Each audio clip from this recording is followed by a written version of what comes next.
నమస్తే, welcome to Disha TV. నిన్న ఉప్పల్ బగాయత్ ఏరియాలో మొత్తం కూడా రచ్చరచ్చ జరిగింది. ఏదైతే టీఆర్ఎస్ చీఫ్ అయినటువంటి కవిత గారిని తన టీంలో ఉన్నటువంటి మిగతా వారందరినీ కూడా తన పార్టీ కార్యకర్తలందరినీ కూడా పోలీసులు ఎక్కడికక్కడ కూడా నిర్బంధించినటువంటి పరిస్థితి కనబడ్డది. కవితకు కూడా నిన్న గాయాలైనటువంటి తెలుస్తూ ఉంది. అదేవిధంగా తన పార్టీలో ఉన్నటువంటి ముఖ్య నేతలకు కూడా గాయాలయ్యి సోషల్ మీడియాలో చాలా పెద్ద ఎత్తున వైరల్ అయినటువంటి వీడియోలు అయితే కనిపిస్తూ ఉన్నాయి. మాట్లాడదాం ఇదే విషయంపైన మనతో పాటు తెలంగాణ రక్షణ సేన రాష్ట్ర నాయకులు రూప్ సింగ్ నాయక్ గారు వారితో మాట్లాడేటువంటి ప్రయత్నం చేద్దాం. అలా చెప్పండి, అసలు నిన్నటి పోరాటాన్ని ఎట్లా చూస్తారు? నిన్న మరి అన్ని దెబ్బలు తగిలినాయి, మీకు కూడా దెబ్బలు తగినటువంటి పరిస్థితి. నిన్న మీరు కూడా సోషల్ మీడియాలో మీకు తగినటువంటి దెబ్బలు కూడా కనబడతా ఉన్నాయి. ఎట్లా ఏం చెప్తారు దాని గురించి? ముందుగా దిశ టీవీ యాజమాన్యానికి, ప్రేక్షకులందరికీ హృదయపూర్వక నమస్కారాలు.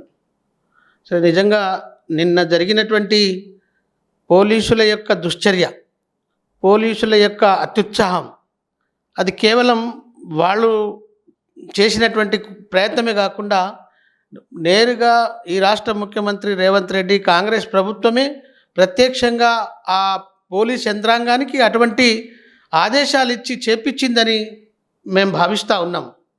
ఎందుకంటే తెలంగాణ రక్షణ సేన అధినేత్రి కవితమ్మ గారు సుమారు 2 సంవత్సరాలుగా తెలంగాణలో అన్ని వర్గాల ప్రజల సమస్యల పరిష్కారం కోసం అనేక ఉద్యమాలు, పోరాటాలు చేస్తూ ఉన్నది. అనేక సందర్భాల్లో పోలీసులు అరెస్టు చేసేటువంటి పర్వము, అరెస్టు చేసేటువంటి క్రమాల్ని మనం చూసాం. కానీ ఎప్పుడు కూడా నిన్న జరిగినంత అరాచకంగా అరెస్టు ఎప్పుడు కూడా చేయలేదు. తెలంగాణ రక్షణ సేన కార్యకర్తలపైన కూడా అలాంటి ప్రయోగాలు కూడా చేయలేదు. ఎందుకు చేస్తూ ఉన్నారు ఇది అంటే, నిన్న మొన్న 2-3 నెలల క్రితం నుంచి కవితమ్మ గారు అన్ని సమస్యలతో పాటు అత్యధికంగా సింగరేణి స్కాము, సింగరేణి సమస్యల మీద ఎక్కువ దృష్టి పెట్టారు. మనమందరం చూస్తున్నాం, మీరు కూడా చూస్తూ ఉన్నారు.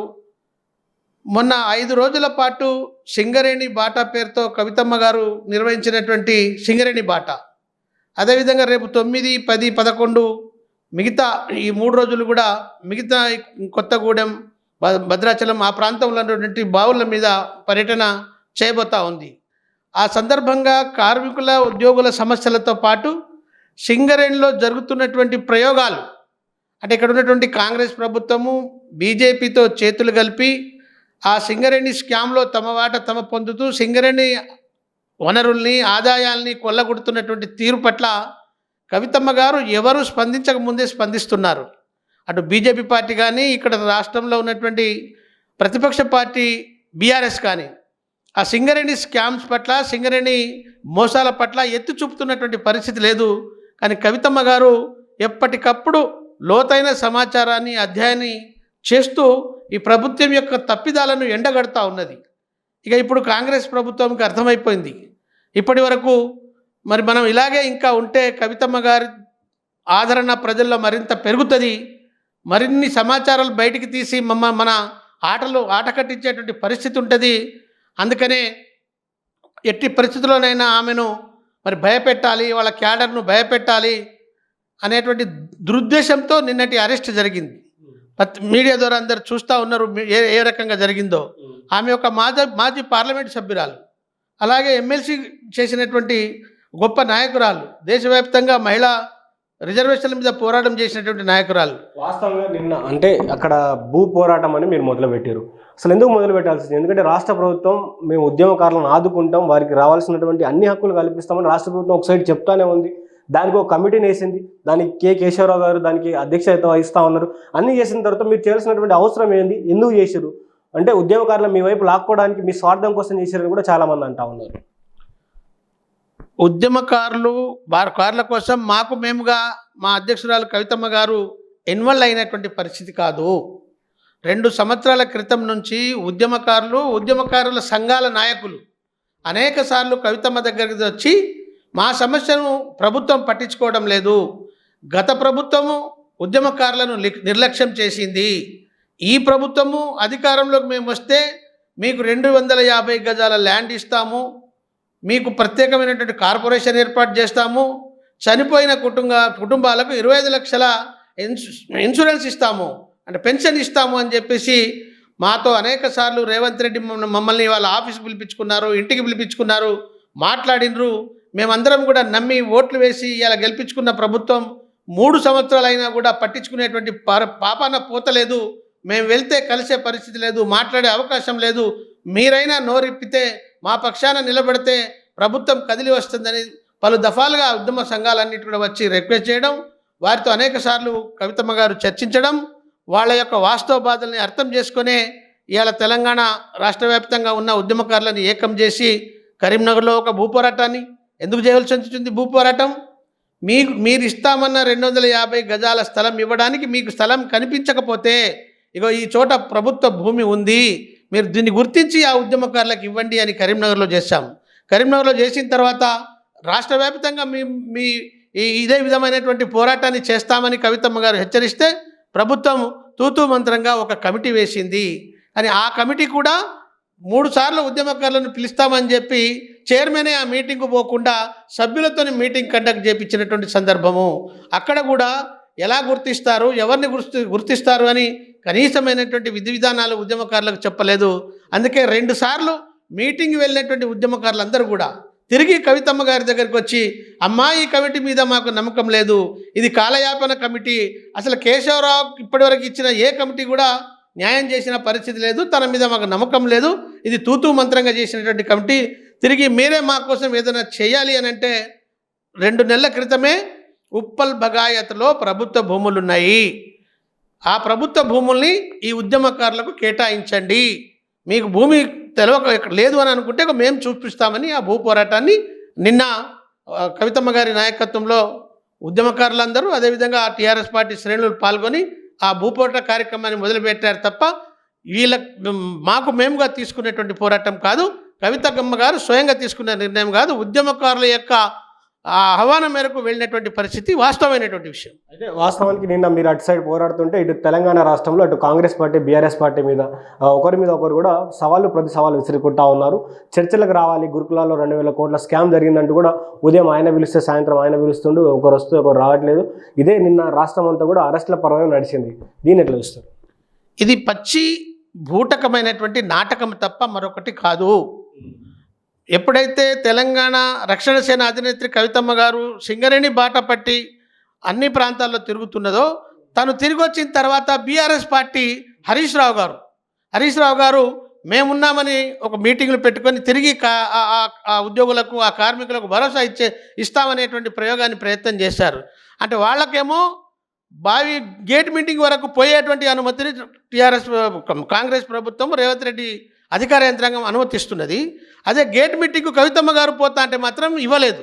అయినా కూడా అక్కడ ఉన్నటువంటి ఉద్యోగులందరూ గేట్ మీటింగ్ అనుమతి లేకపోయినా వాళ్ళ గేట్లను తెంచుకొని బయటకు వచ్చి కవితమ్మతో కలిసి వాళ్ళ బాధలను చెప్పుకునేటువంటి పరిస్థితి మనం చూసాం.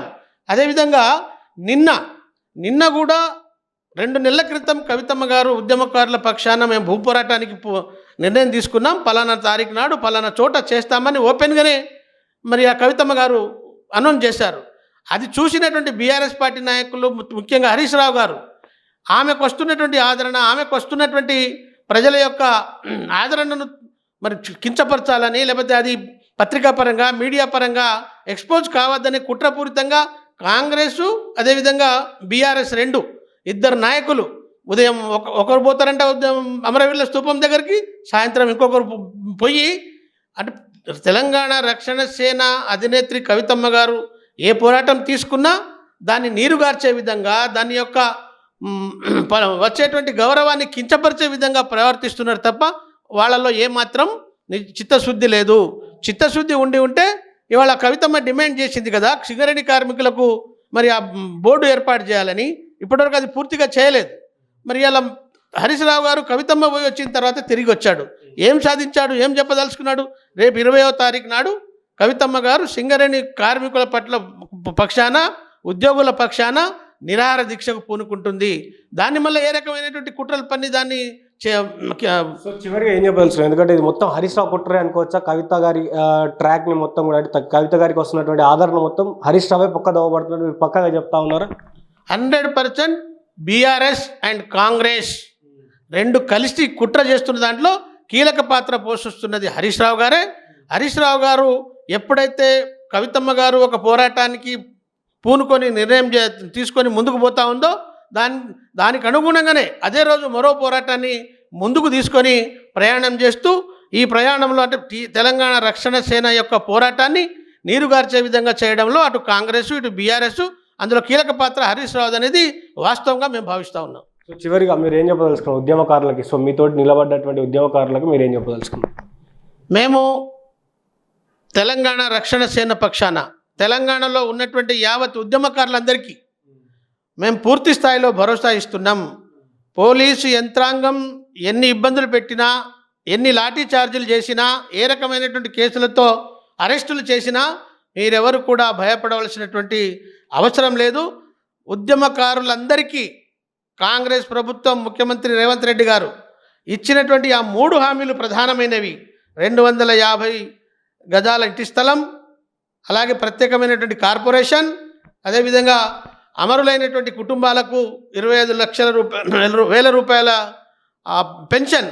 ఈ 3 సాధించే వరకు తెలంగాణ రక్షణ సేనగా మా అధినేత్రి కవితమ్మ గారు యావత్ మా కమిటీ అంతా కూడా అది సాధించే వరకు మీ వెంబడి ఉంటాం. ఏ కేసులైనా ఎదుర్కొంటాం. ఈరోజు ప్రత్యేకంగా డీజీపీ గారికి ఫిర్యాదులు కూడా ఇవ్వబోతా ఉన్నాం. ఇప్పుడు నిన్న ఏ పోలీస్ అధికారి అంటే డీసీపీ, ఏసీపీలు, సిఐలు, ఎస్ఐలు ఇంకా కింది స్థాయి ఉద్యోగులందరూ ప్రవర్తించినటువంటి తీరు పట్ల డీజీపీ గారికి ఫిర్యాదు చేయబోతా ఉన్నాం. డీజీపీ గారికి ప్రత్యేకమైనటువంటి ఒక కమిటీ వేసి జరిగిన సంఘటనను పూర్తిగా అధ్యయనం చేసి ఆ తప్పుగా ప్రవర్తించిన ప్రతి ఉద్యోగిపై చట్టపరంగా చర్యలు తీసుకోవాలని డిమాండ్ చేయబోతా ఉన్నాం. ఒకవేళ వాళ్ళు కూడా తీసుకోకపోతే కోర్టు ద్వారానైనా మేము నిన్న దౌర్జన్యానికి పాల్పడ్డ ప్రతి అధికారిపై చర్య తీసుకునే విధంగా మా ప్రయత్నం చేస్తాం. సో ఇది రూప్ సింగ్ గారు చెప్తున్నటువంటి మాట. ఏదైతే నిన్న జరిగినటువంటి ఉప్పల్ బగాయత్లో జరిగినటువంటి ఘటన గురించి ఆయన మాట్లాడుకుంటూ ఇప్పుడు ఈరోజు మళ్ళీ డీజీపీ గారిని కూడా కలుస్తూ ఉన్నారు. సో జరిగినటువంటి ఘటన మొత్తం వివరిస్తూ ఉన్నారు. అదేవిధంగా ఎప్పుడైతే ఈ ఇష్యూ మొత్తం కూడా హరీష్ రావే దీని మీద కుట్ర చేస్తూ ఉన్నాడు. సింగరేణి సంబంధించినటువంటి అన్ని ఏరియాల్లో ఎప్పుడైతే కవిత గారు తిరిగారో అప్పటి నుంచే ఆయన కుట్ర మొదలుపెట్టాడు. కవిత గారు చేస్తున్నటువంటి ఏ ప్రోగ్రామ్ అయినా డైవర్ట్ చేయడానికి అదే రోజు ఏదో కొత్త ప్రోగ్రామ్ని తెరపై తీసుకొస్తా ఉన్నాడు. కవిత గారు చేస్తున్నటువంటి ప్రతి పోరాటంలో ఆయన ఒక అడ్డంకిలా మారుతా ఉన్నాడని కూడా ఆయన చెప్తా ఉన్నాడు. అదేవిధంగా ఉద్యమకారులకు మాత్రం టీఆర్ఎస్ పార్టీ తరఫున వారి అధినేత్రి కావచ్చు, వారు కావచ్చు, ఉద్యమకారులను ఆదుకుంటాం, ఉద్యమకారుల కోసం పోరాడతామని కూడా వారు చెప్తా ఉన్నారు. సో చూస్తున్నాను దిశ టీవీ. నేను మీ journalist Srikanth with video journalist Prashanth from Telangana Rakshana Sena office, Hyderabad.